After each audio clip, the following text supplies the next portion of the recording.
أعوذ بالله من الشيطان الرجيم. بسم الله الرحمن الرحيم.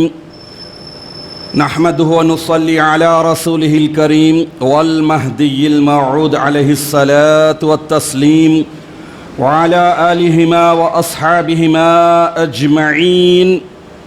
أما بعد، فقال الله سبحانه وتعالى في القرآن المجيد والفرقان الحميد. بسم الله الرحمن الرحيم.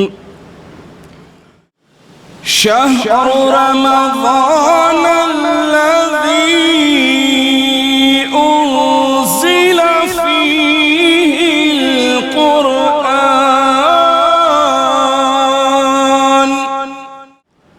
إلى آخره. صدق الله العظيم. سورہ بقرہ آیت نمبر 185. تلاوت کردہ آیت شریفہ کے معنی یہ ہیں کہ رمضان ہی کا مہینہ ہے جس میں قرآن عظیم اتارا گیا، جو لوگوں کو اللہ کا نور دکھانے والا ہے اور جس میں ہدایت کی کھلی کھلی نشانیاں ہیں، اور جو حق اور باطل کو جدا اور الگ الگ کرنے والا بھی ہے.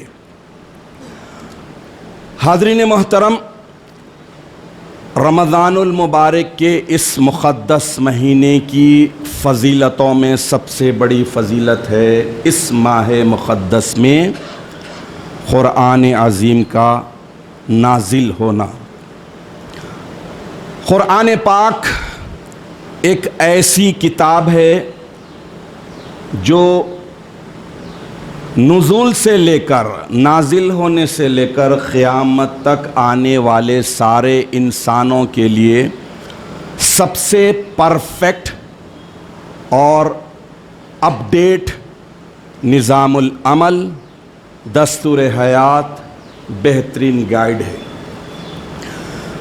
یقیناً یہ قرآن عظیم ان سارے مسائل کو بیان کر دیا ہے جو انسان کو اس دنیا میں اور اس دنیا کے بعد ہمیشہ رہنے والی دنیا میں پیش آنے والے ہیں. ان سارے باتوں کو، ان سارے مسائل کو پیش کر دیا ہے اور ان کے حل بھی بتا دیا ہے. یہی وجہ ہے کہ قرآن پاک میں ایک اور جگہ اللہ تبارک و تعالیٰ ارشاد فرماتے ہیں کہ تبیانً لکل شیء، ہر چیز کو کھول کھول کر بیان کر دینے والا. یعنی قرآن کی یہ خصوصیت ہے کہ کوئی چیز ڈھکی چھپی نہیں ہے. تبیان، بیان سے، مبین سے بنا ہے، اس کے معنی ہے کھلم کھلا، اوپنلی، لکل شیء، ہر چیز کے لیے تبیان ہے. اور یہ سارے مسائل کا حل ہے، نجات کا ذریعہ ہے. اگر کوئی بندہ اس کو پڑھتا ہے، پڑھنے کے بعد اس پر عمل کرتا ہے، اللہ کے بتائے ہوئے احکام پر، اللہ کی بتائی ہوئی باتوں پر، تو پھر اس کے لیے نجات ہے. یقیناً دو جہاں کی کامیابی کا ضامن اگر کوئی چیز بن سکتی ہے تو وہ ہے قرآنی تعلیمات اور اس پر پورے اخلاص اور محبت کے ساتھ عمل کرنا. ایک انسان اگر اللہ تبارک و تعالیٰ کی سچی محبت کے ساتھ اللہ کے کلام پر، اللہ کی تعلیمات پر عمل کرتے ہوئے زندگی بسر کرتا ہے تو اسے اس دنیا کی بھی کامیابی ملے گی اور آخرت کی بھی کامیابی ملے گی. یہ قرآن امامنا سیدنا مہدی موعود علیہ الصلاۃ والتسلیم ارشاد فرمائے کہ عشق نام الہی ہے، لو لیٹر اللہ کا. اب اس حساب سے دیکھ لیجئے کہ پڑھنے میں لذت، عمل کرنے میں عزت ہے. عشق نام الہی ہے. اور ایک ایگزامپل کے طور پر کہہ رہا ہوں، کوئی مطابقت نہیں ہے، لیکن جب کسی چاہنے والے کا، آج کے دور میں تو سب آن لائن ہو گیا ہے، direct I M O, WhatsApp calling, یہ سب ہو گیا ہے. لیکن جب لیٹر کا دور تھا، ہم ہمارے بچپن میں بھی دیکھے ہیں، لیٹر آتا، پوسٹ کیا جاتا سعودی کو، پہنچتا 2 مہینے کے بعد، سعودی سے پوسٹ کیا جاتا 2 مہینے کے بعد آتا. تو لیٹر کا انتظار ہوتا، پوسٹمین کا انتظار ہوتا، اس کے بعد لیٹر آتا، آنے کے بعد پڑھتے اور پڑھتے ایک وقت نہیں، بار بار پڑھتے۔ امامنا و سیدنا مہدی موعود علیہ السلام نے چھوٹے جملے میں ارشاد فرمایا کہ قرآن عشق نامہ الہی ہے، اللہ کا محبت نامہ ہے۔ عشق نامہ، محبت سے بھی اونچی بات۔ اب چلیے آج کے حساب سے آن لائن کی بات لے لیجئے، میسج آیا، اچھا میسج ہے، لو کرنے والے کی طرف سے آیا، کیا کرتے؟ پڑھے، پھر ریڈ، پھر ہلو چپکے سے پڑھے، پھر پڑھے، پھر پڑھے، اور جب پڑھتے ہیں کہ خدا کی قسم الگ ٹیسٹ، الگ لذت، الگ مزہ آتا ہے۔ یہ تو اللہ کا کلام ہے۔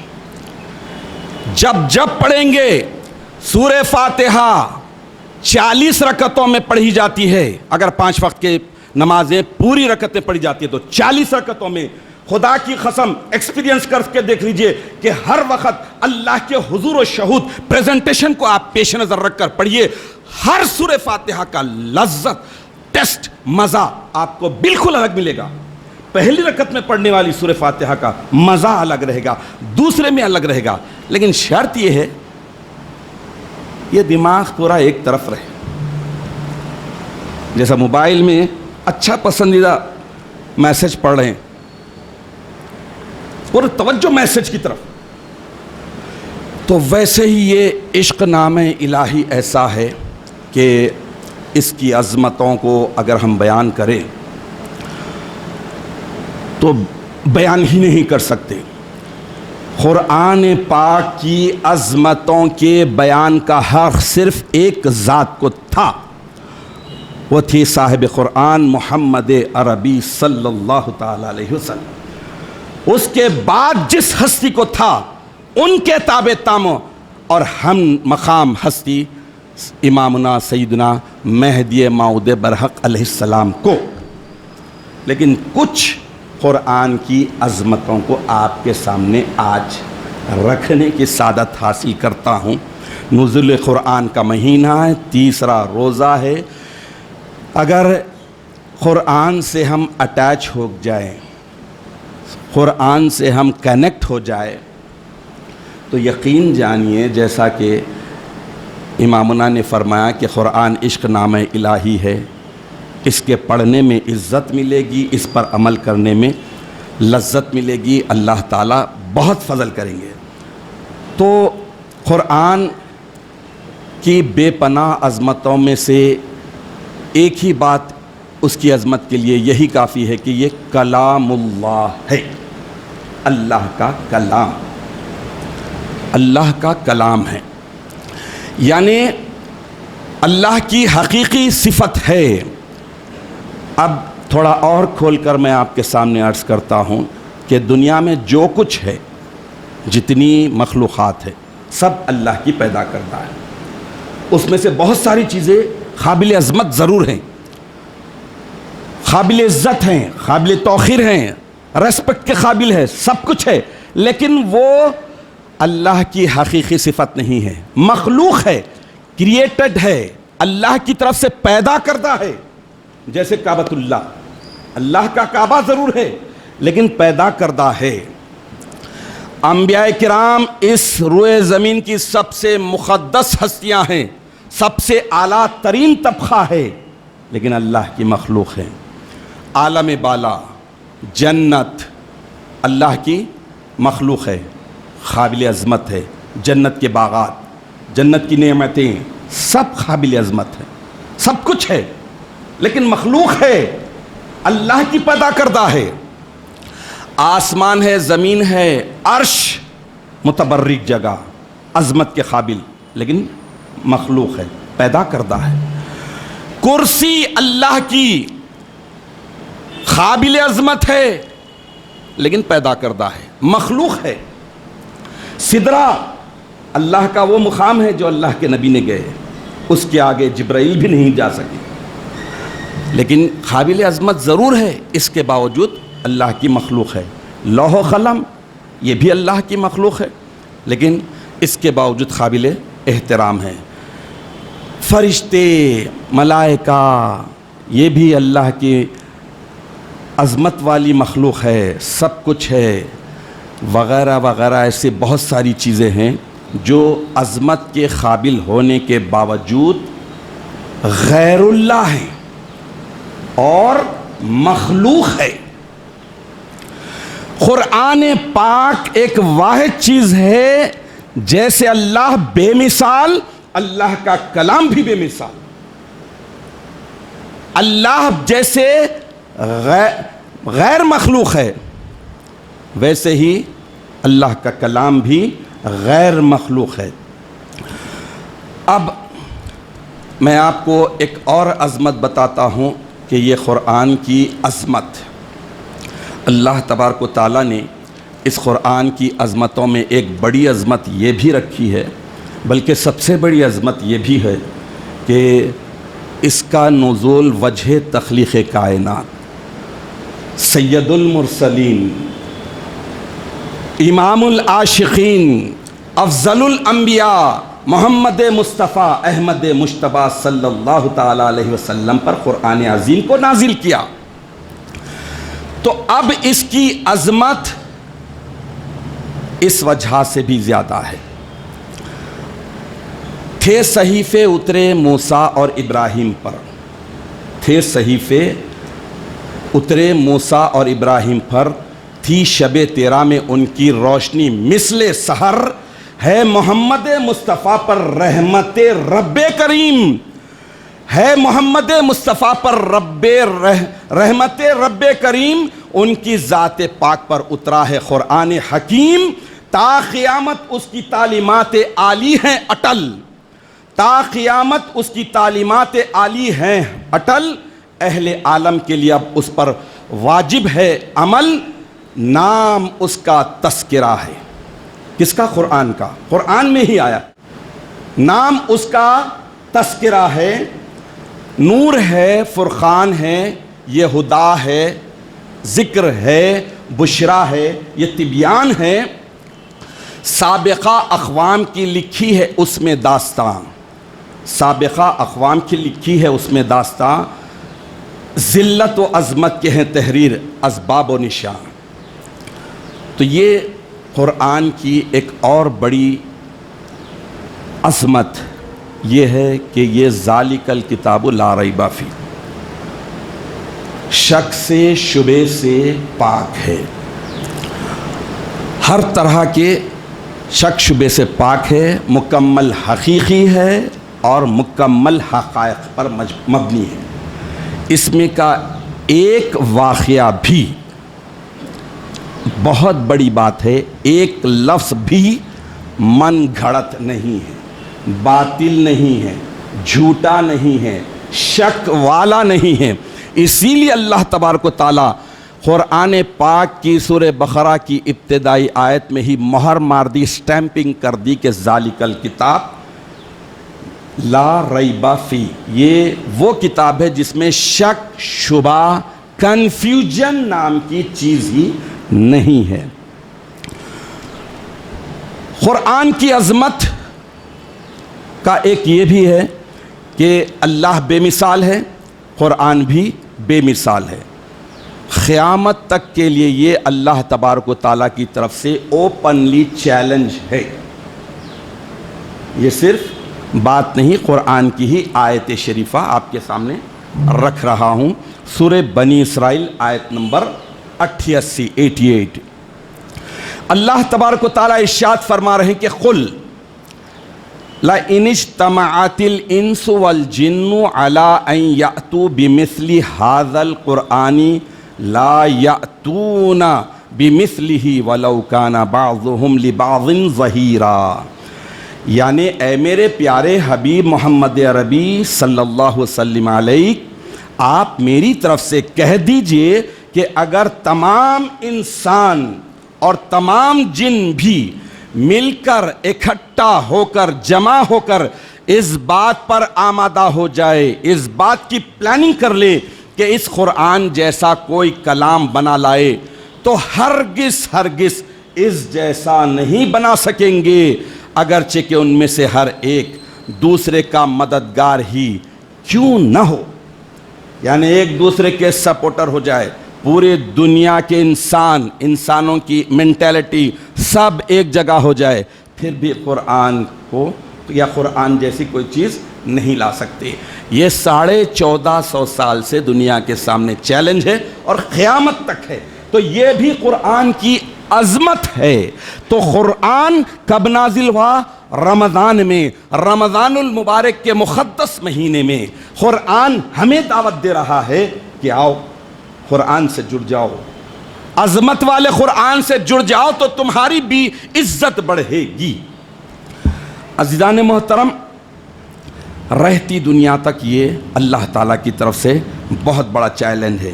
ایک اور چیلنج اللہ تعالیٰ کی طرف سے دنیا والوں کے لیے ہے، قرآن کی عظمت کو ظاہر کرتا ہے، وہ یہ کہ اللہ تبارک و تعالیٰ ارشاد فرما رہے ہیں کہ اِنَّا نَحْنُ نَزَّلْنَا الذِّكْرَ وَإِنَّا لَهُ لَحَافِظُونَ، بے شک اس قرآن کو ہم ہی نے نازل کیا ہے اور ہم ہی اس کی حفاظت کرنے والے ہیں۔ تو اللہ کے کلام کی عظمت، قرآن پاک کی عظمت کو ملاحظہ فرما لیجئے کہ نازل کرنے والا بھی اللہ اور اس کی حفاظت کرنے والا بھی اللہ۔ دنیا کی کوئی ایسی کتاب مجھے بتا دیجئے جسے دنیا کی بہت بڑی میجارٹی حفظ کر لی ہو، یاد کر لی ہو، ازبر کر لی ہو اور کبھی نہ بھولی ہو۔ یہ اللہ کے کلام قرآن پاک کی عظمت کا کھلا معجزہ ہے کہ 1450 سال سے آج تک اور قیامت تک قرآن کو یاد کرنے والے حافظین قرآن کی تعداد ہزاروں میں نہیں، لاکھوں میں نہیں، بلکہ ملینز میں ہے، اب بھی ہے اور قیامت تک رہے گی۔ تو یہ اللہ کا وعدہ تھا، ہے اور رہے گا کہ قرآن کو ہم ہی نے نازل کیا اور ہم ہی اس کی حفاظت کرنے والے ہیں۔ قرآن کی عظمت کے تعلق سے ایک یہ بھی بات ہے کہ قرآن ہر قسم کے عیب سے، کمی سے، زیادتی سے مکمل طور پر پاک اور منزہ ہے۔ شروع سے لے کر آخر تک کنٹینیو ہے، مسلسل ہے، کہیں بھی ڈسکنٹینیو نہیں ہے، مربوط ہے، جڑا ہوا ہے اور اس میں کسی بھی چھوٹے سے چھوٹی چیز کی کمی نہیں ہے اور چھوٹی سے چھوٹے عیب کی اس میں کوئی گنجائش نہیں۔ اس کے لیے سورہ بقرہ کی آیت نمبر 106 میں اللہ تبارک و تعالیٰ ارشاد فرماتے ہیں کہ ما ننسخ من آیت او ننسیہا نأتی بخیر منہا او مثلہا علم تعلم ان اللہ علی کل شیء قدیر۔ اور جس آیت کو ہم چاہے اس کو منسوخ کر چکے یا اس کو بھلا کر ہی رہے، لیکن اب اس سے بہتر یا اس جیسی آیت کو قرآن میں لا دیا۔ کیا تمہیں معلوم نہیں کہ اللہ تعالیٰ ہر چیز پر قدرت رکھنے والا ہے؟ اس آیت شریفہ سے یہ بات معلوم ہوتی ہے کہ کوئی آیت منسوخ نہیں ہے، کوئی آیت ناسخ نہیں ہے۔ اللہ کے فضل و کرم سے قوم مہدویہ سارے باطل فرقوں میں امتیاز رکھتی ہے، ممتاز ہے اور سچی اور اللہ کی طرف سے بھیجی ہوئی قوم ہونے کا یہ کھلا ثبوت ہے کہ ہمارے آقا و مولا نے کھلم کھلا ارشاد فرما دیا، صاف صاف ارشاد فرما دیا کہ قرآن پاک میں کوئی آیت منسوخ نہیں ہے، نہ ہی کوئی جملے معترضہ ہے، مستانفہ ہے، منقطع ہے، حذف ہے اور نہ تکرار اور ریپیٹیشن ہے۔ صراحتاً امامنا سیدنا مہدی موعود علیہ السلام ارشاد فرما دیے کہ اللہ کا کلام الف لام میم کے الف سے والناس کے سین تک ناسخ ہے، کوئی آیت منسوخ نہیں ہے۔ لیکن افسوس کی بات یہ ہے کہ باطل فرقے، مختلف علماء سو اپنی اپنی کم علمی کی وجہ سے، یہ تو خلیفۃ اللہ تھے، اللہ کے حکم سے، اللہ کی طرف سے علمت من اللہ بلا واسطۃ جدید الیوم کی شان رکھنے والے تھے، ہر دن اللہ کی طرف سے تازہ بتازہ علم دیا جاتا تھا۔